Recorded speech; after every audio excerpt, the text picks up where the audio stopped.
Bismillahirrahmanirrahim. Assalamualaikum warahmatullahi wabarakatuh. Waalaikumsalam. Masya Allah. Alhamdulillah hari ini kita ketemu sama.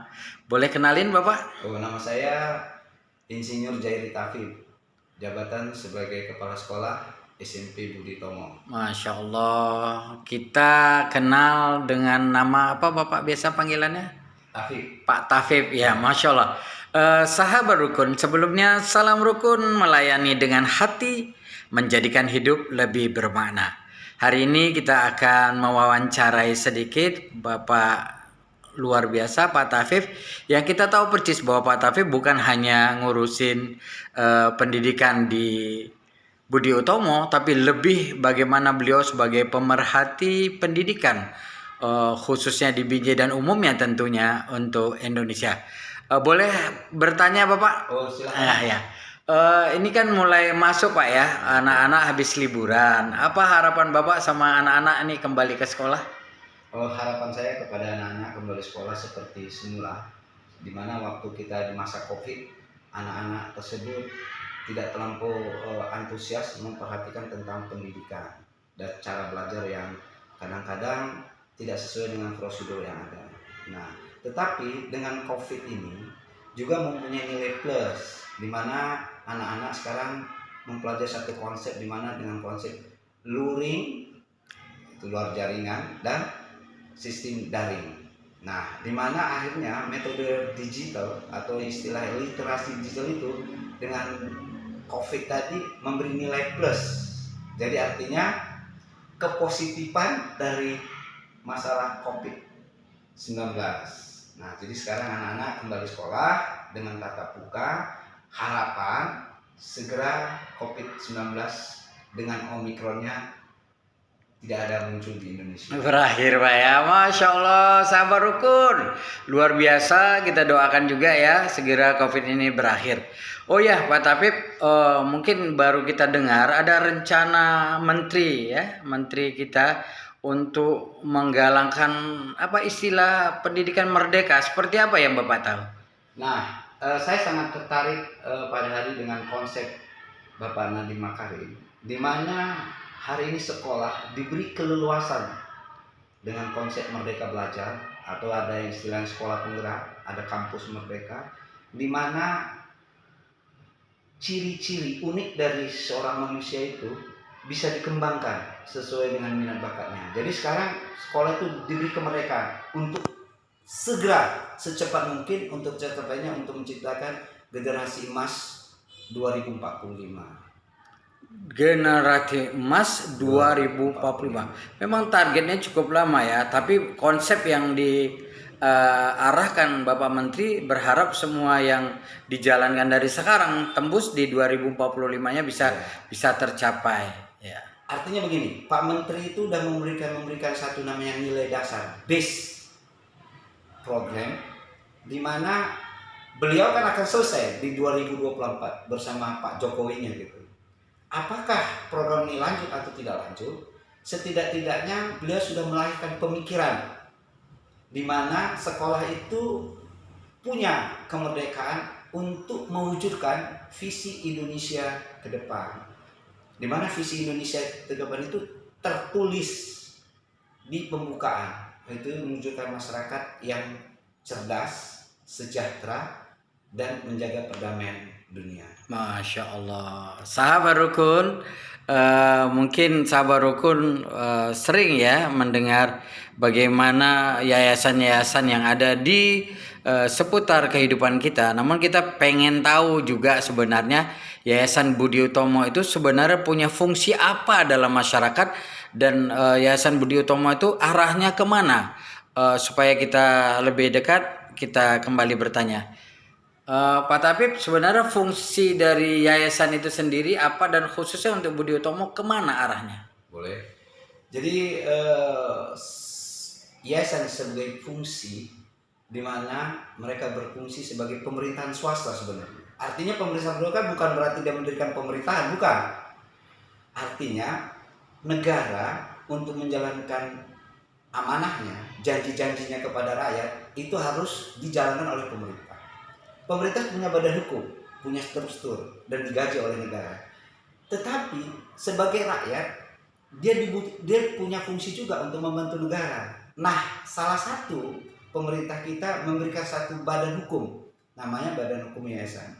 Di mana dalam Badan Hukum Yayasan itu negara dibantu di dalam kapasitasnya sesuai dengan badan hukum tersebut, di mana yayasan sebagai fungsi sosial, yayasan sebagai fungsi kemanusiaan, dan yayasan sebagai fungsi agama. Nah, jadi di sanalah bergeraknya kerja daripada yayasan tersebut. Masya Allah. Harapannya yayasan-yayasan yang lain juga punya misi yang sama, bahwa dia punya misi sosial, misi agama, dan misi kemanusiaan. Masya Allah. Pak Tabib, mungkin ini pertanyaan terakhir lah ya. Apa yang sekarang sedang dikembangkan Budi Tomo? Karena saya lihat kan Budi Tomo ini luar biasa cepat perubahannya ya. Dan ini juga yang diinginkan oleh Allah, bahwa Allah menginginkan perubahan gitu ya. Life will never be the same, life is changing. Innallaha la yughayyiru ma biqaumin hatta yughayyiru ma bi anfusihim. Allah nggak akan merubah suatu kaum kecuali kaum itu merubah dirinya. Dan perubahan pesat dari Budi Utomo yang ada di Kota Binjai, Pak ya. Apa yang ada di yayasan ini dan kemana sebenarnya arahnya yayasan ini? Ya, alhamdulillah Pak ya. Selama lebih kurang saya mengelola yayasan ini dari tahun 2005 sampai hari ini lebih kurang ada 17 tahun ya, lebih kurang ya Bang. Jadi alhamdulillah fungsi-fungsi negara itu mensejahterakan, mencerdaskan, itu saya sudah wujudkan di proyek-proyek yayasan. Satu, pendidikan. Kita udah punya pendidikan, yaitu mulai dari SD, SMP, TK, dan SMK. Masya Allah. Kedua, kita sudah punya klinik. Punya klinik Pak ya, udah itu Masya Allah. Jadi sekolahnya gratis, kliniknya gratis konsultasi, dan pakai obat-obat generik. Ketiga, sekarang saya sudah mengembangkan satu lagi, ada fungsi ekonomi kerakyatan. Jadi kita sudah punya kafe namanya VZ Cafe yang berada di tanah bekas ex-HGU. Masya Allah, ya, saya udah pernah lihat, itu bagus, cantik, lapangannya juga besar untuk lapangan parkir, dan itu bagian dari ekonomi kreatif dari Budi Utomo. Karena di sana ada tanah negara yang tidak diberdayakan. Karena kalau tidak berdayakan, Allah juga tidak suka, negara juga rugi. Nah, alhamdulillah dengan cita-cita yang besar dari Yayasan Budi Tomo, kita ambil alih fungsi tanah itu sehingga tanah itu bermanfaat untuk rakyat. Dan sekarang saya lagi mau minta izin kepada pemerintah sebagai mendapatkan legalitas sehingga semua aset-aset negara itu bisa bermanfaat untuk khususnya generasi milenial dan generasi Z Kota Binjai, sekitar Langkat dan sekitar Deli Serdang. Masya Allah. Sahabat Rukun, kita mendoakan juga Pak Tabib sehat walafiat, rencana-rencana ke depan yang sangat bagus ini perlu kita dukung tentunya. Harapannya juga adalah bahwa apa yang dikerjakan, apa yang sedang dilakukan dari proyek-proyek rencana-rencana ke depan nantinya, semuanya untuk kebaikan, kemakmuran rakyat, dan tentunya juga memberikan peluang Pak ya untuk para anak didik atau anak-anak kita yang belum bekerja punya kesempatan kerja dan dapat juga fasilitas-fasilitas untuk pendidikan di sana. Masya Allah. Mungkin Bapak apa pesan buat para pendengar netizen dari Abi Fadli AU untuk dunia pendidikan dan masa depan anak-anaknya Pak? Kalau pesan saya kepada khususnya generasi Z dan generasi milenial, di mana berbangsa dan bernegara, negara kita sudah meletakkan fondasinya, yaitu Undang-Undang Dasar 45, Pancasila, dan Bhinneka Tunggal Ika. Nah, untuk hal tersebut, saya berharap dengan fungsi kita sebagai umat Allah, fungsi sebagai khalifah di muka bumi, tinggal menerapkan aja sesuai dengan ajaran Islam. Masya Allah. Itu yang difirmankan Allah, inni ja'ilun fil ardi khalifah. ya manusia dijadikan Allah sebagai khalifah di muka bumi ini. Jadi memfungsikan diri kita sebagai pemimpin di muka bumi untuk bisa menjalankan Masya amanah negara. Masya Allah. Nah, yang tak kalah penting Pak, buat orang tuanya Pak. Kadang kan antara anak dan orang tua kan tidak sinergi nih. Apa saran Bapak, apa wejangan yang bisa disampaikan buat orang-orang tua yang anak sekarang juga berbeda dengan anak yang dulu cara berpikirnya. Jadi anak-anak sekarang jangan dipaksakan. Orang tua jangan memaksakan. Tapi orang tua harus sering bercerita sambil mengobservasi. Kira-kira arah keinginannya kemana. Tetapi ingatkan selalu di mana fungsi nama Allah. Ada 99 nama Allah. Dan ada sifat, ada 20 sifat Allah. Nah, itulah yang harus kita yakinkan kepada diri kita untuk kita berikan kepada anak kita. Artinya segala usaha itu tanpa Allah tidak mungkin bisa terjadi. Dan sering-seringlah mengirim salam kepada Rasulullah sebagai power kita untuk bisa kita bekerja sehingga apapun yang kita lakukan Allah memberikan ridhonya. Masya Allah. Jadi sempurna Pak Tafib ya, bahwa ketika orang tuanya ridho tentunya akan mendapatkan keridhaan dari Allah Subhanahu wa taala. Namun orang tua harus mampu juga untuk sering berkomunikasi dengan anaknya sehingga apa yang menjadi keinginan anak bisa tersalurkan secara baik, dengan catatan tentunya semuanya dalam langkah yang diizinkan oleh Allah, dan tidak pernah lupa juga selalu bersalawat kepada Rasulullah Sallallahu Alaihi Wasallam. Masya Allah. Terima kasih Pak Tabib. Mudah-mudahan rencana-rencana ke depan menjadi lebih baik, dan kita tunggu proyek-proyek suksesnya di masa akan datang. Terima kasih dari Abi Fadli buat sahabat rukun. Sebelumnya Pak Tabib, Assalamualaikum warahmatullahi wabarakatuh. Waalaikumsalam warahmatullahi wabarakatuh. Ya, sahabat rukun, terima kasih dari Abi Fadli.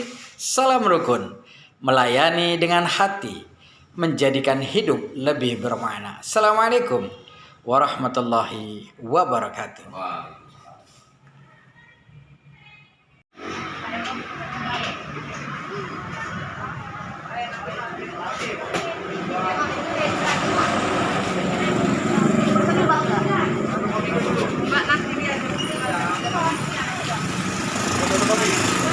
Bapak tetap ada prokes Pak ya?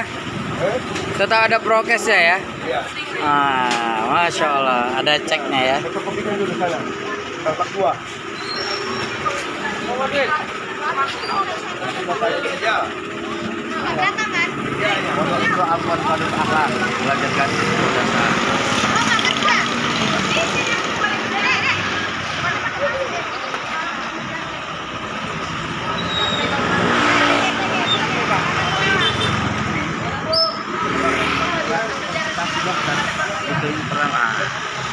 Oh, alhamdulillah. Dan ini juga bagian dari Budi Tomo Pak ya. Masya Allah.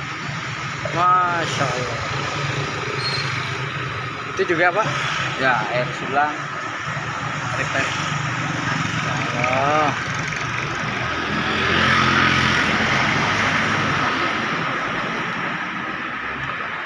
Ambil sulang gitu. Kayaknya sama ya.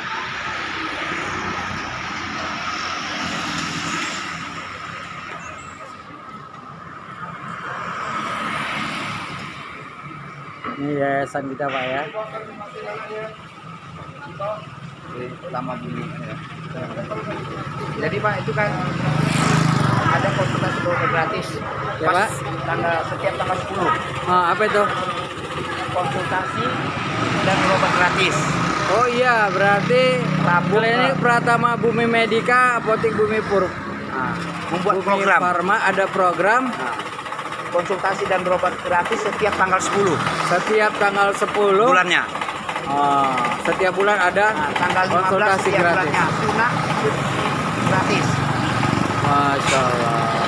Cek kesehatan gratis setiap tanggal 25. Oke. Masya Allah. Masya Allah, ini sekolah yang dahulunya biasa-biasa saja, tapi sekarang menjadi sekolah yang luar biasa karena dikelola oleh orang yang tepat, dan Masya Allah, mudah-mudahan ini menjadi inspirasi buat kita semua. Terima kasih Bapak. Saya izin Pak ya. Assalamualaikum. Ini Pak, kalau Ah, bisa ke kafenya. Oh iya deh. Berarti abis ini saya ke kafenya ya. Ya mari. Assalamualaikum warahmatullahi wabarakatuh. Waalaikumsalam. Dua. Assalamualaikum warahmatullahi wabarakatuh. Waalaikumsalam warahmatullahi. Ya, salam rukun melayani dengan hati menjadikan hidup lebih bermakna. Sahabat rukun, ini tampak tanah luas luar biasa dengan tanaman-tanaman yang ada di sini. Tentu sahabat rukun akan bertanya, apa gerangan dengan kawasan yang seluas ini? Mari kita langsung bertanya kembali kepada Bapak Tabib. Pak Tabib, Masya Allah Pak. Saya diajak kemari. Ya. Apa ini sebenarnya? Begini, Ah. Pak. Ah. Saya membaca tentang TAP MPR, tentang visi negara, bagaimana persatuan dan kesatuan. Dan saya melihat, makanya ada dua Pak.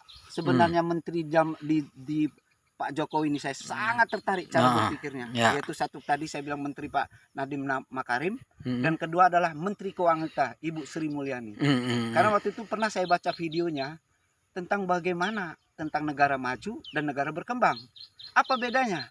Di negara maju orangnya tidak bekerja keras, tapi aset negara itu digunakan, dimanfaatkan untuk bermanfaat. Tapi di Indonesia sumber daya manusianya itu bekerja keras, tapi aset banyak yang terlantar.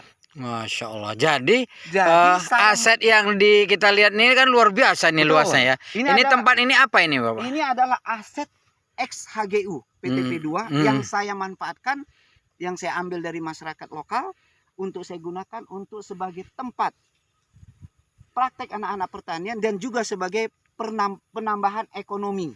Dan Yayasan Masya Pendidikan untuk Allah. membuat program sekolah gratis. Jadi memanfaatkan lahan saudara. yang kosong Ya. dari milik negara Ya, menjadikan potensi hasil yang bisa dimanfaatkan baik masyarakat setempat maupun para pendidikan. anak-anak di dunia pendidikan. Masya Allah, luar biasa.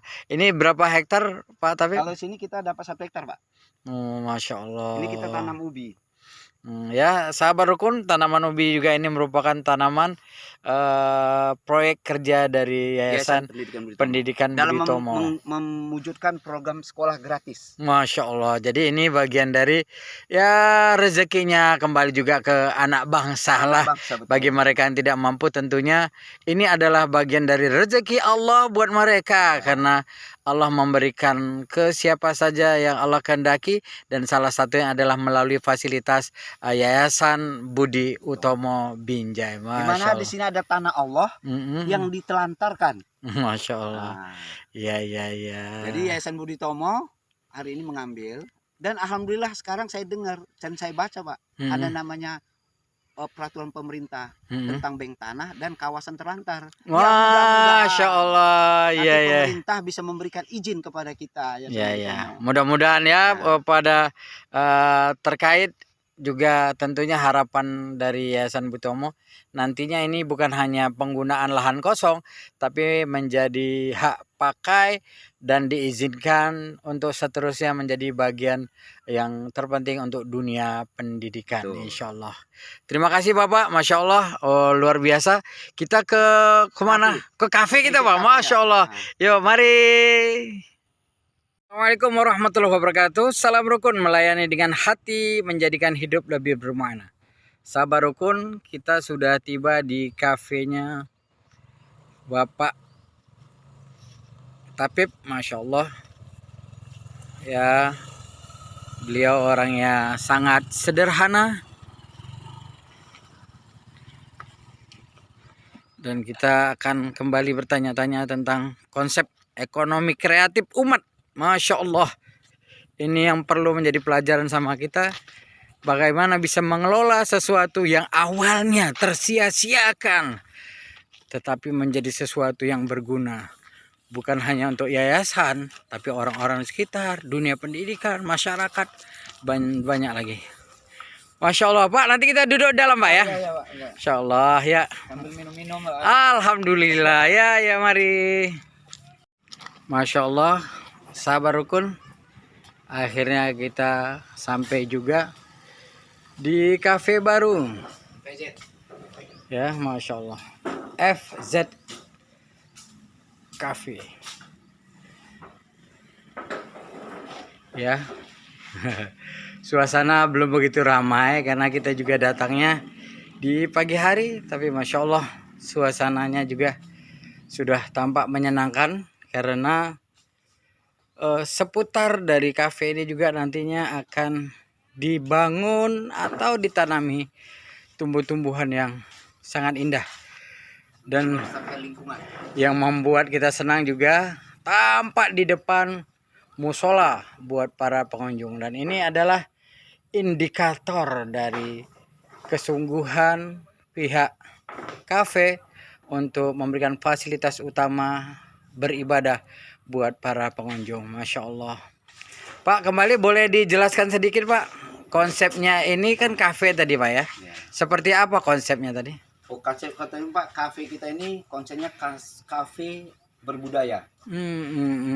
Artinya? Jadi, kalau apanya hashtagnya edukasi, budaya, entrepreneur, dan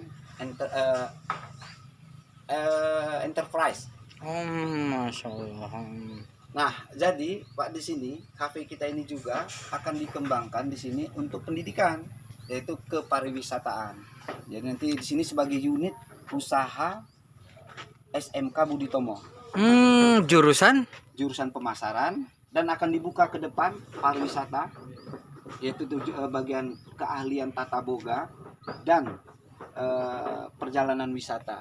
ya, karena Binjai juga Wak sekarang Masya Allah sangat terkenal dan menjadi tempat ini tujuan orang untuk berwisata ya, wisata kuliner maupun wisata permainan ya, Masya Allah. Dan di sini juga nanti Pak tempat kongko-kongkonya Oh gitu. para generasi milenial dan generasi Z. Oh. Kira-kira mau apa sih mereka?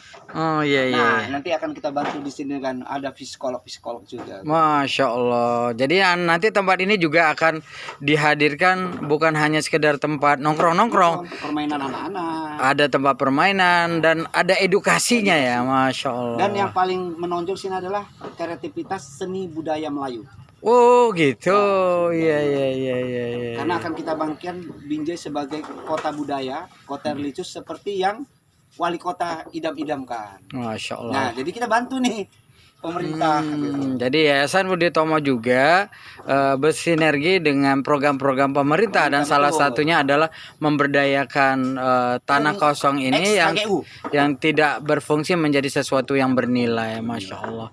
Oke Bapak, terima kasih Pak. Selama ini kita udah bersama menemenin Bapak, dan saya juga bisa diberi kesempatan untuk mewawancari Bapak. Mudah-mudahan semua kegiatan yang direncanakan insya Allah akan memberikan manfaat buat orang banyak. Karena Rasulullah SAW juga mengingatkan kepada kita bahwa sebaik-baik manusia adalah manusia yang banyak memberi manfaat buat orang lain. Amin. Terima kasih Bapak. Sambil kita nanti nongkrong minum Pak ya. Masya Allah. Sahabat Rukun, terima kasih. Nanti lain waktu kita juga akan bertanya-tanya. Namun Masya Allah buat sahabat Rukun yang pengen suasana yang baru, FZ Coffee juga menyediakan makanan minuman untuk generasi milenial dan generasi Z. Terima kasih. Salam Rukun, melayani dengan hati, menjadikan hidup lebih bermakna. Assalamualaikum warahmatullahi wabarakatuh. Assalamualaikum warahmatullahi wabarakatuh. Salam Rukun, melayani dengan hati, menjadikan hidup lebih bermakna. Sahabat Rukun, tadi kita sudah sama orang yang luar biasa, narasumber kita, pemerhati pendidikan, Bapak Tapib, yang insya Allah Abi yakin bahwa sahabat Rukun akan banyak mendapatkan informasi yang mengedukasi dan memberikan wawasan terbaru buat kita. Betapa sesungguhnya pemerintah juga memberikan peluang buat kita di dunia pendidikan dan rencana-rencana yang akan kita bisa dapatkan nanti melalui Menteri Pendidikan mengarah ke tahun 2045. Mudah-mudahan sebagaimana yang diinginkan Allah Subhanahu wa taala, Iqra, bacalah. Iqra bismi rabbikal ladzi khalaq, khalaqal insana min 'alaq. Iqra wa rabbukal akram. Alladzi 'allama bil qalam 'allamal insana ma lam ya'lam. Mari kita terus membaca, Bukan hanya membaca dalam tulisan, tapi membaca kesempatan, membaca peluang, membaca rencana-rencana, membaca sinyal-sinyal dari Allah Subhanahu wa taala. Terima kasih sahabat rukun. Salam rukun, melayani dengan hati, menjadikan hidup lebih bermakna. Assalamualaikum warahmatullahi wabarakatuh. Waalaikumsalam.